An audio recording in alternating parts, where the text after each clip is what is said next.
स्वागत है आपके अपने ऑनलाइन चैनल अपब्राइट क्लासेस में। आज हम लोग चाइल्ड डेवलपमेंट एंड पेडागोगी में डिस्कस करेंगे कि अधिगम वक्र यानी learning curve, plateau of learning and transfer of learning, अधिगम का स्थानांतरण क्या होता है, क्यों होता है और इससे एग्जाम्स में क्वेश्चन कैसे आते हैं। ये सारी बातों पे आज हम चर्चा करेंगे और देखेंगे कि कितने क्वेश्चन आ सकते हैं या आने की संभावना है। ठीक, तो हम बात करते हैं अधिगम का वक्र या इंग्लिश में इसे कहते हैं लर्निंग कर्व्स।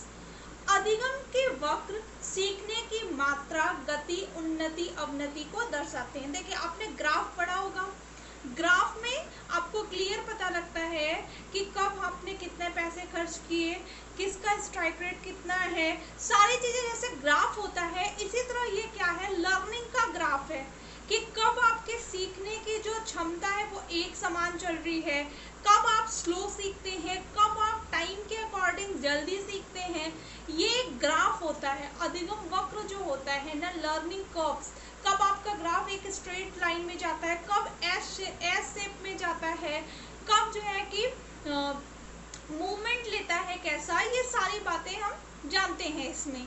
ठीक, तो हिंदी में इसका डेफिनेशन ये दिया है कि अधिगम के वक्र क्या है, लर्निंग कर्व्स क्या है, सीखने की मात्रा यानी हम टाइम के अकॉर्डिंग कितना सीखते हैं कि अगर हम रोज पढ़ाई करते हैं तो रोज हमारे सीखने का जो क्षमता है या गति है, मोशन है, वो क्या है, बराबर है कि नहीं है। कि आज हमने अगर 4 चैप्टर लर्न किया, कल हम अगर 2 ही चैप्टर लर्न करेंगे, क्या होगा, आज हमारा लर्निंग पावर ज़्यादा होगा, ठीक, कल क्या होगा, कम हो जाएगा। उन्नति यानी प्रोग्रेस क्या होगा, अवनति यानी आप कितना डिमोट हो रहे हैं, उस चीज़ों के बारे में बताता है अधिगम वक्र। देखिए इसकी परिभाषाएं।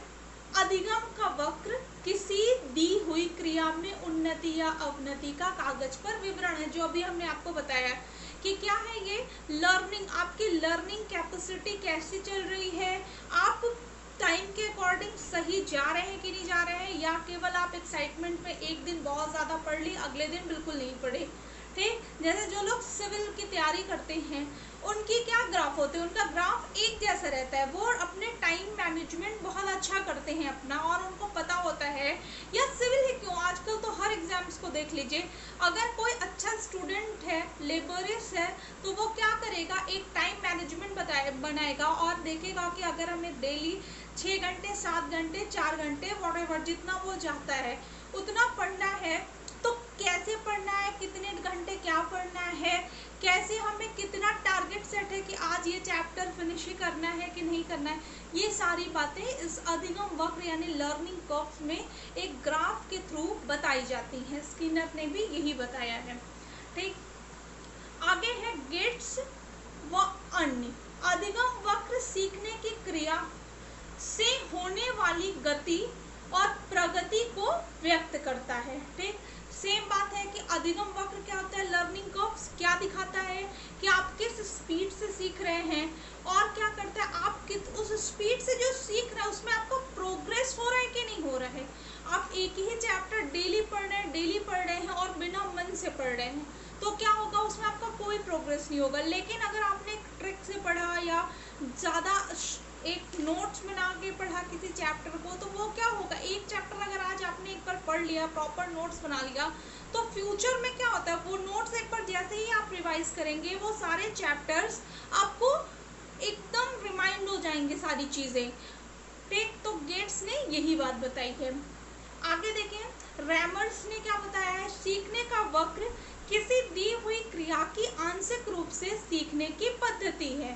ठीक, इनका मतलब ये है कि आप अगर किसी टारगेट को अचीव करते हैं, वो किस पद्धति के द्वारा करते हैं, अधिगम वक्र वही बताता है। सीखने के वक्र की विशेषताएं, ये वक्र होता क्यों है, इसकी क्या क्वालिटीज हैं, ये इसमें बताया गया है। उन्नति की गति समान नहीं होती। सही बात है कि अगर मेरी प्रोग्रेस रिपोर्ट एक स्पीड में है या उसमें क्या है, कभी ज़्यादा है कभी कम है, और आपकी प्रोग्रेस रिपोर्ट एक स्ट्रेट लाइन में, मतलब आपने जीवन भर टॉप किया है या आपकी रैंकिंग सेकंड रही है तो सेकंड हमेशा रही है, तो वो क्या है, एक फ्लो में है, तो मेरी प्रोग्रेस रिपोर्ट और आपकी प्रोग्रेस रिपोर्ट क्या होगी, डिफरेंट होगी।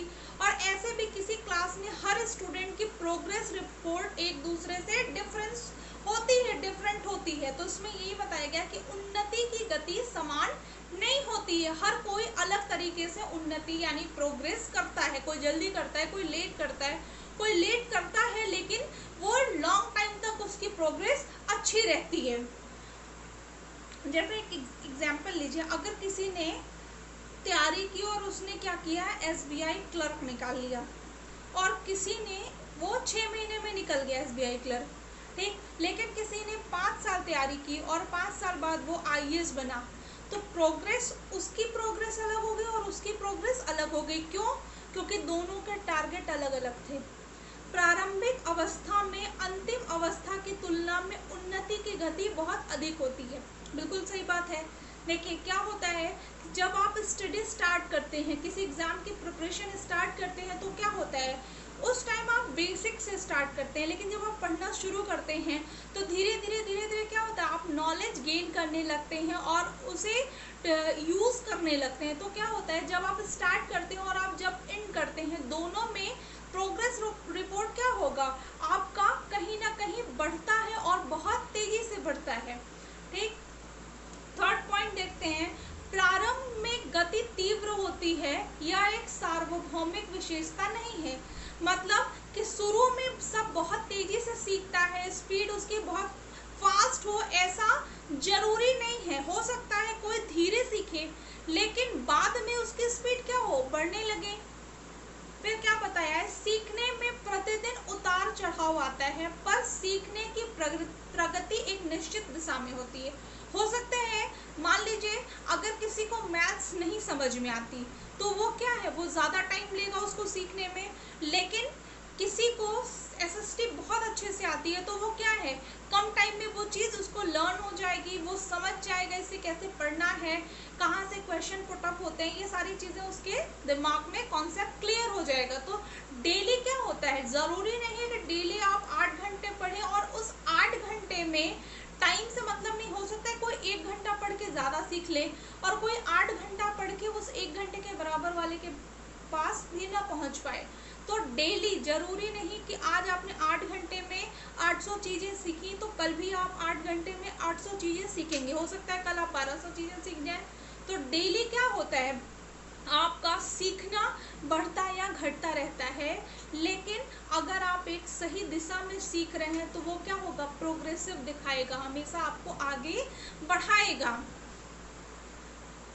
वक्र के उतार चढ़ाव के कारण, यानी ये जो उतार चढ़ाव आता है, ये जो कर्व्स हैं, ये क्यों बनते हैं, स्ट्रेट लाइन बनेगा, कभी ओवल शेप में हो जाएगा, कभी एस शेप में हो जाएगा, क्यों होता है, उत्तेजना के कारण, यानी एक्साइटमेंट में, हम बहुत किसी एग्जाम को लेके एक्साइटेड हैं तो हम एक साथ खूब ढेर सारी पढ़ाई करते हैं, फिर क्या होता है, धीरे धीरे वो कम हो जाता है एक्साइटमेंट। दूसरा है थकान, कि आज हम बहुत ज़्यादा थके हैं, छोड़ो आज नहीं पढ़ेंगे, कल पढ़ेंगे। कभी कभी मेरे साथ भी होता है, हो सकता है मैं किसी दिन वीडियो ना बना पाऊँ, तो लिटरली मुझे लगता है कि आज मैं बहुत थकी हूँ, नेक्स्ट डे बना लूँगी। तो इस तरह से चीज़ें होती हैं।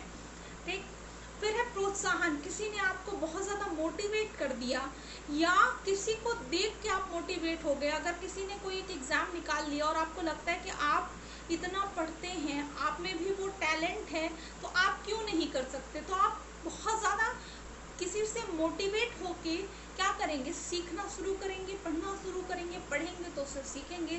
संतुलन यानी बैलेंस बना के, कि आज हम अगर पढ़ रहे हैं तो कल भी पढ़ेंगे, परसों भी पढ़ेंगे। ये सारे जो रीजंस हैं, ये क्या हैं, जो लर्निंग कर्व्स होते हैं उसमें अप एंड डाउन क्यों होता है, ये सारे पॉइंट्स उसी के हैं। देखें ये पॉइंट्स क्यों बता रहे हैं हम, क्योंकि इसी से क्वेश्चन डायरेक्ट पूछता है। यही क्वेश्चन पूछ चुका है कि अधिगम वक्र में उतार चढ़ाव क्यों आता है, निम्नलिखित के कारण, उत्तेजना के कारण, या 3 और ऑप्शन देगा तो आपको पता है कि 3 गलत है और इनमें से एक सही है। अगर इनमें से कोई भी उस ऑप्शन में है तो वो ऑप्शन सही होगा। नेक्स्ट है, वक्र को प्रभावित करने वाले कारक, यानी लर्निंग कर्व्स को क्या क्या चीज़ें इफेक्ट डालती हैं। पूर्वानुभव, जैसे आज आपने कुछ सीखा है, कल आपका वही ज्ञान किसी अन्य ज्ञान को आगे बढ़ाने के काम आएगा, तो वो क्या होगा, पूर्व का अनुभव। जैसे आपने एग्जाम में कोई क्वेश्चन गलत कर दिया, तो अगर कोई और आपसे जूनियर वही एग्जाम देने जाएगा या आपके साथ का कोई फ्रेंड वही एग्जाम देने जाएगा, तो आप बताएंगे ना, यार झटके में मेरे से वो गलती हो गई थी, तू मत करियो, ठीक। तो आप ये बताएंगे। अभ्यास यानी प्रैक्टिस, तो प्रैक्टिस करने से क्या होगा, हर चीज़ परफेक्ट होती है। आप जितना प्रैक्टिस करेंगे उतना अच्छा सीखते हैं, ठीक। नेक्स्ट है सरल से कठिन की ओर। ये एक क्या कहते हैं, पढ़ाने का तरीका भी होता है, कि बच्चों को सिखाने का तरीका भी होता है, कि पहले आप उन्हें क्या बताएंगे, पहले अक्षर का ज्ञान कराते हैं या सीधे आप वर्ड बताते हैं। तो बच्चों को पहले कोई बड़ी आकृति दिखे, जैसे मोर, उनको बताना है मोर, मोर कैसे लिखते हैं, तो पहले एक मोर का चित्र दिखाएंगे, फिर उनको ये बताएंगे कि ये पक्षी होता है, फिर आप बताएंगे कि मोर क्या होता है, ऐसा पक्षी होता है, वो हमारा राष्ट्रीय पक्षी है। तो उससे क्या करेंगे, पहले इजी चीज़ें बताएंगे जिससे वो समझे। जैसे एक और एग्जांपल लीजिए, आप एक किसी पेड़ के बारे में उसको डिटेल बताना है, तो आप सबसे पहले क्या बताएंगे, एक पेड़ का फिगर दिखाएंगे या कहीं डायग्राम बना देंगे। उसके बाद आप बताएंगे ये इसकी ब्रांचेस हैं, ये लीव्स हैं, ये फ्लावर हैं, ये फ्रूट्स हैं, ये रूट्स हैं, ये सारी उसके पार्ट्स को आप बताएंगे। तो सरल से कठिन की ओर यही मतलब है। कौशल यानी आप में कौन कौन से गुण हैं जिसके कारण आप पढ़ते हैं, या हर किसी के अंदर कुछ अलग कौशल होता है। कोई बहुत अच्छा वक्ता होता है, ठीक, यानी जो बोलता बहुत अच्छा है, कोई बहुत अच्छा लर्नर होता है, जल्दी सीख जाता है। ये सारे कौशल आप में होते हैं जिसके कारण आप क्या करते हैं, सीखते हैं, और उसी के कारण आपके स्पीड में इफेक्ट होता है कि आप जल्दी सीखते हैं, कम सीखते हैं। और ये सारे पॉइंट्स क्या है, सीखने के गति को प्रभावित करते हैं या उसकी विशेषताएं हैं। उत्साह एवं रुचि, आप बहुत उत्साहित हैं और आपका इंटरेस्ट है उस एग्ज़ाम को क्वालिफाई करने में, उस सब्जेक्ट में इंटरेस्ट हो ना हो, आप पढ़ने लगे तो इंटरेस्ट आ गया, तो ये भी एक क्वालिटी होती है लर्निंग कर्व्स की। आगे हम बात करते हैं कि अधिगम वक्र कितने तरह के होते हैं। देखिए कितने तरह के होते हैं, मतलब कि हर किसी के सीखने की स्पीड डिफरेंट होती है। कोई जल्दी सीखता है, कोई देर से सीखता है, तो सबकी स्पीड डिफरेंट होगी। तो उसी के आधार पर अधिगम वक्र को यानी लर्निंग कर्व्स को 4 तरीके से बनाया गया है ग्राफ उसका। पहला है सरल रेखीय वक्र, सिंपल लाइनर लर्निंग कर्व्स। दूसरा है उन्नतोत्तर वक्र, डिमिनिशिंग रिटर्न लर्निंग कर्व। फिर है नतोत्तर वक्र, इंक्रीजिंग रिटर्न लर्निंग कर्व। फिर क्या है, कर्व। फिर है मिश्रित वक्र, मिक्स्ड लर्निंग कर्व। ये 4 तरीके से होते हैं। अब पहला देखिए क्या है, सिंपल लाइनर लर्निंग कर्व। क्या है, अधिगम की दर, अधिगम को सीखने में लगाया गया समय दोनों निश्चित अनुपात में। मतलब आज अगर आपने जितना सीखा, 1 घंटे में जितना सीखा, कल भी उतना ही सीखेंगे, परसों भी उतना ही सीखेंगे, तो क्या होगा, एक सीधी रेखा में होगा। हम आपको एक फिगर दिखाते हैं, फिर आप जान जाएंगे। देखिए इसमें क्या है, ये टाइम है, ये अधिगम हो रहा है, ठीक। तो टाइम क्या है, जितना टाइम आप खर्च कर रहे हैं उतना ही अधिगम हो रहा है, और डेली एक स्पीड से हो रहा है। तो इसे क्या कहेंगे, लाइनर लर्निंग कहेंगे, ठीक। इसे पॉजिटिव लर्निंग भी कहते हैं, ठीक है। इसमें क्या होता है, इस प्रकार के अधिगम में अधिगम की दर और समय का वक्र सरल रेखा में प्राप्त होता है, परंतु ऐसा वक्र सामान्यतः संभव नहीं है। मतलब ये कम लोग में पॉसिबल होता है, असंभव यानी इम्पॉसिबल तो नहीं है, क्योंकि बहुत ज़्यादा टैलेंटेड स्टूडेंट्स होते हैं जो डेली एक स्पीड से पढ़ते हैं और उनके सीखने की दर भी एक समान होती है, ठीक। तो इसे कहते हैं सिंपल लाइनर लर्निंग कर्व्स, सरल रेखीय अधिगम वक्र, ठीक है। इसमें क्या होता है, फिर से आपको बता दे रहे हैं कि आप डेली एक स्पीड से सीखते हैं, तो इसका फिगर याद रखिए। और आप ये समझिए कि जब कोई इंसान डेली जितना समय देता है और सीखता है वो एक डेली इक्वल रहे, तो वो क्या होगा, सरल अधिगम वक्र होगा। फिर क्या है, उन्नतोत्तर वक्र यानी डिमाइनिशिंग रिटर्निंग लर्निंग कर्व। इसमें क्या है कि यह अधिगम में लिया गया समय कम तथा अधिगम की दर अधिक होने के कारण क्या होता है, ये वक्र बनता है। इसमें प्रारंभिक में अधिगम दर अधिक होती है परंतु समय बढ़ने के साथ स्थिर हो जाती है।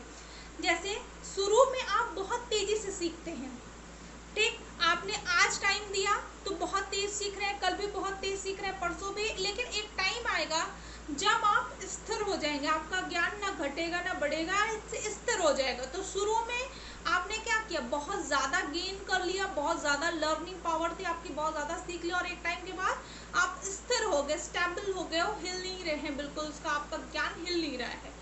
इसका फिगर देख लीजिए, क्या हुआ, एक टाइम के बाद बिल्कुल सीधा हो गया और फिर वो स्ट्रेट हो गया, क्या न बढ़ रहा है न घट रहा है, स्ट्रेट हो रहा है। तो इसमें क्या होता है कि शुरू में अधिगम तेजी से होता है और बाद में स्थिर हो जाता है, ठीक। पहला हमने बताया सरल रेखीय अधिगम, यानी उसमें एक रेखा में अधिगम होता है, समय और रेखा का अनुपात बराबर होता है, डेली आप एक ही इक्वेशन में सीखते हैं और डेली उतना ही सीखते हैं जितना प्रीवियस डे सीखे। इसमें क्या होता है कि शुरू में अधिगम बहुत तेजी से होता है, लर्निंग बहुत तेजी से होता है, बाद में स्थिर हो जाता है। तो हम बात कर रहे थे कि जब शुरू में आप अधिगम ज़्यादा करते हैं और समय स्थिर रहता है तो इसे क्या कहते हैं, डाइमिनिशिंग लर्निंग रिटर्न कर्व। उन्नतो माफ करिएगा, हिंदी थोड़ा सा कठिन है इसका बोलना, ठीक, यहाँ लिखा है उन्नतोत्तर वक्र, डाइमिनिशिंग रिटर्न लर्निंग कर्व। आप भी इंग्लिश याद करिएगा तो एग्जाम में टिक करने में आसानी होगी, क्योंकि हिंदी का सिनोनिम भी दे देता है, ठीक। तो आप ये जान लीजिए कि हमने सरल रेखी में क्या बताया, जहाँ एक सीधी रेखा में आप किसी चीज़ को सीखते हैं और डेली इक्वल सीखते हैं। फिर हमने बताया कि डाइमिनिशिंग रिटर्न लर्निंग कर्व में क्या होता है कि आप अधिगम शुरू में तेजी से करते हैं और बाद में स्थिर हो जाता है आपका अधिगम। इसके बाद देखें नतोत्तर वक्र, इंक्रीजिंग रिटर्न लर्निंग कर्व। इसमें क्या है कि अधिगम में लिया गया समय अधिक और अधिगम की दर कम हो, यानी आप ज़्यादा टाइम लें और धीरे सीखें, मतलब ज़्यादा टाइम लें और कम सीखें, धीरे सीखें, इसे क्या कहते हैं, नतोत्तर वक्र या इंक्रीजिंग रिटर्न लर्निंग कर्व, ठीक है। इसमें क्या होता है, नतोत्तर वक्र प्रारंभ में अधिगम की दर कम होता है परंतु समय बढ़ने के साथ अधिगम अधिक हो जाता है। शुरू में क्या होता है, आप धीरे सीखते हैं इसमें और बाद में आप तेजी से सीखने लगते हैं, ठीक। तो इसमें यही बताया गया, इसमें क्या बताया गया, इंक्रीजिंग मतलब शुरू में धीरे सीखते हैं और बाद में आपकी लर्निंग क्या होती है, इंक्रीज होने लगती है, बढ़ने लगती है। देखिए इसमें क्या है, शुरू में स्पीड धीरे है और बाद में तेजी से बढ़ रहा है। इस प्रकार के लर्निंग में अधिगम की दर और समय का वक्र जे शेप में हो जाता है, यहाँ लिखा हुआ है कि जे आकार में होता है और ये सबसे श्रेष्ठ है। ये भी क्वेश्चन पूछ चुका है कि कौन सा लर्निंग कर्व सबसे श्रेष्ठ माना जाता है, तो इंक्रीजिंग रिटर्न लर्निंग कर्व या नतोत्तर वक्र सबसे श्रेष्ठ माना जाता है। इसमें क्यों, क्योंकि आप शुरू में भले धीरे सीख रहे हैं लेकिन बाद में क्या हो रहा है कि आपकी सीखने की जो स्पीड है वो तेज हो जा रही है। फिर मिश्रित यानी मिक्स्ड लर्निंग कर्व, इसमें क्या होता है, उन्नतोत्तर और नतोत्तर वक्र का मिश्रण होता है। कैसे, एस शेप में होता है, ये एस शेप में होता है। क्या कहा गया इसमें कि इस प्रकार के सीखने में अधिगम की दर और समय का वक्र एस शेप का होता है, लेकिन ऐसा सामान्यतः संभव नहीं है क्योंकि मानव जीवन की हर अवस्था में कुछ न कुछ सीखता है। मिश्रित में क्या होता है, जो हमने पहले बताया था, उन्नतोत्तर में बताया था, उसमें डाइमिनिशिंग रिटर्न लर्निंग कर्व में हमने बताया था, क्या बताया था कि शुरू में आप अधिगम ज़्यादा करते हैं, बाद में अधिगम स्थिर हो जाता है। और नतोत्तर में हमने क्या बताया था कि शुरू में आप अधिगम धीरे करते हैं, बाद में अधिगम आप क्या करते हैं, स्पीड के साथ ज़्यादा करने लगते हैं, आपकी स्पीड अधिगम की ज़्यादा हो जाती है। ये दोनों का मिश्रण है, यानी इसमें क्या होता है कि कभी कम सीखते हैं, कभी ज़्यादा सीखते हैं, कभी स्थिर हो जाता है, जो कम पॉसिबल है लेकिन फिर भी पॉसिबल तो है। आगे देखते हैं अधिगम का पठार। इसमें क्या होता है, पठार का शेप आपने कभी देखा है? पठार यानी प्लेट्यू, प्लेट्यू ऑफ लर्निंग, अधिगम के पठार। जब सीखने में ना उन्नति होती है ना अवनति होती है, ना आपका लर्निंग बढ़ रहा है ना घट रहा है, स्थिर हो गया है, तो इसे अधिगम का पठार कहते हैं। ना आप सीख रहे हैं ना आपका सीखा हुआ कोई चीज़ घट रहा है, तो इसे क्या कहते हैं, अधिगम का पठार या प्लेट्यू ऑफ लर्निंग या लर्निंग प्लेट्यू कहा जाता है। इसमें फिगर कैसा बनता है, इसमें फिगर बनता है ऐसे, और इसके ऊपर आप ऐसे रख लीजिए, इस शेप का फिगर बनता है। जैसे आप 180 डिग्री का अगर आप एंगल बनाएंगे, हाफ सर्कल होता है ना, हाफ सर्कल, वैसे हाफ सर्कल की तरह बनता है कि ऐसे रहता है, इसके ऊपर ऐसा शेप आता है। ठीक, इसमें परिभाषाएं दी गई हैं कि अधिगम पठार वह स्थिति है जिसमें उन्नति का बोध नहीं होता है। क्यों नहीं होता है? क्योंकि आपका ज्ञान स्थिर हो गया, ना बढ़ रहा है ना घट रहा है, तो उन्नति होगी नहीं इसमें। तो इसमें यही बताया गया है। देखिए, पठार के कारण क्या कारण है कि आपका ज्ञान न बढ़ रहा है न घट रहा है, और आप क्यों आगे मोटिवेट नहीं हो रहे हैं पढ़ने के लिए। तो इसका कारण क्या है कि विषय रुचि का अभाव, यानी आप में उस सब्जेक्ट में कोई इंटरेस्ट नहीं है आप जो पढ़ रहे हैं, या आप बहुत ज़्यादा अंदर से थके हुए महसूस कर रहे हैं, या आप मेंटली स्वस्थ नहीं हैं, अनहेल्दी फील कर रहे हैं मेंटली, ये भी एक रीज़न है। सीखने की अनुचित विधि, यानी जिस टेक्निक से आपको पढ़ाया जा रहा है वो जब तक इंटरेस्टिंग नहीं होगा आप नहीं सीख सकते। जैसे किसी को अगर फर्स्ट टाइम कोई सब्जेक्ट पढ़ना है और अगर उसे इंटरेस्टिंग तरीके से पढ़ाया जाए तो उसका 90% इंटरेस्ट उसी टाइम डेवलप कर जाता है, भले वो कितना भी टफ सब्जेक्ट हो सकता है बाद में उसे थोड़ा प्रॉब्लम आए, लेकिन अगर फिर भी अगर किसी ने अच्छी टेक्निक से पढ़ा दिया तो क्या होगा, उसका इंटरेस्ट डेवलप करने लगेगा। और इसमें क्या हो रहा है, जब आप प्लेट्यू ऑफ लर्निंग पढ़ रहे हैं अधिगम के पठार में, तो सीखने की अनुचित विधि एक कारण है उसका कि सही ढंग से वो सीख नहीं पा रहा है। अभ्यास का भाव, यानी उसने प्रैक्टिस बंद कर दी, इसलिए ना उसका ज्ञान बढ़ रहा है ना घट रहा है, स्थिर हो गया है बस। ये सारे पॉइंट्स हैं। उपयुक्तता न होना, आवश्यकता के अनुरूप नहीं होना, यानी जितनी नेगेटिव चीज़ें हैं वो उस पर्सन के अंदर आ गई हैं, इसलिए वो क्या हो रहा है, उसके अधिगम क्या क्या बन रहा है, उसके वहाँ दिमाग में पठार बन जा रहा है। उसकी लर्निंग जो है वो ना ही प्रोग्रेसिव उसमें है और ना ही वो डाउन जा रही है, अप डाउन कुछ नहीं हो रहा है, एक स्टेबल हो गया है। इससे देखिए क्वेश्चन कैसे आते हैं, इससे क्वेश्चन आते हैं ऐसे कि आप अगर अधिगम, पहले तो सीधा क्वेश्चन आता है कि निम्नलिखित में अधिगम का पठार होता है जब आपका ज्ञान स्थिर हो जाता है, जब आपका ज्ञान बढ़ने लगता है, जब आपका ज्ञान किसी अगले ज्ञान को प्रभावित करता है। इस तरह से 4 पॉइंट देगा, तो आपको पता होना चाहिए। और ये कई बार क्वेश्चन पूछ चुका है कि अधिगम का पठार क्या होता है। तो अधिगम का पठार होता है जब आपका ज्ञान स्थिर हो जाता है, न बढ़ता है न घटता है। ठीक, दूसरा पूछता है कि जब कोई एक सीधी रेखा में अधिगम करता है तो उसे क्या कहते हैं, तो उसे क्या कहते हैं, सरल रेखीय अधिगम। या पूछेगा कि जब अधिगम की गति और समय का अनुपात बराबर हो तो उसे क्या कहते हैं। 4 ऑप्शन दे देगा, तो उसमें पता होना चाहिए कि जब समय की गति और अधिगम का अनुपात दोनों इक्वल होता है तो उसे क्या कहते हैं, सिंपल लाइनर लर्निंग या सरल रेखीय अधिगम वक्र कहा जाता है। तो इस तरह से बहुत सारे क्वेश्चन आते हैं। और अगली बार हम बताएंगे कि अधिगम का स्थानांतरण क्या होता है, अधिगम ट्रांसफर ऑफ लर्निंग कि किस तरह से होता है, शून्य स्थानांतरण क्या होता है, या पॉजिटिव ट्रांसफर क्या होता है लर्निंग का, ये सारी बातें बताएंगे। देखिए ये क्लास जो है ना, ये टॉपिक बहुत छोटा है लेकिन इस टॉपिक से क्वेश्चन जरूर पूछता है। आप चाहे यूपी टेट लीजिए, सी टेट लीजिए या कोई टेट लीजिए, इस टॉपिक से क्वेश्चन पूछा ही जाता है। देखिए एक क्वेश्चन और है, जैसे ये पूछा गया था कि सबसे बेस्ट अधिगम कौन सा है, तो सबसे बेस्ट अधिगम कौन सा बताया गया, अधिगम को नतोत्तर अधिगम वक्र।